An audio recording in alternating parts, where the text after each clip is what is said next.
Karimnagar PMJ jewellery చోరీ case ప్రధాన నిందితుడిని పోలీసులు అదుపులోకి తీసుకున్నారు. బీహార్లోని పూర్నియా జైలు నుంచి పీటీ వారెంట్పై నిందితుడు సుబోధిని కరీంనగర్ తరలించారు. సుబోధిని ప్రశ్నిస్తే చోరీ కేసులో మరింత స్పష్టత వచ్చే అవకాశం ఉంది.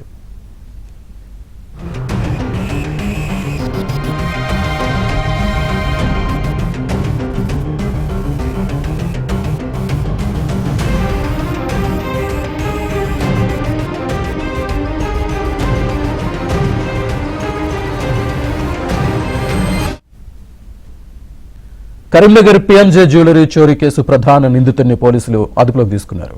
బీహార్లోని పూర్నియా జైలు నుంచి పీటీ వారెంట్పై నిందితుడు సుబోధిని కరీంనగర్ తరలించారు. సుబోధిని ప్రశ్నిస్తే చోరీ కేసులో మరింత స్పష్టత వచ్చే అవకాశం ఉంది.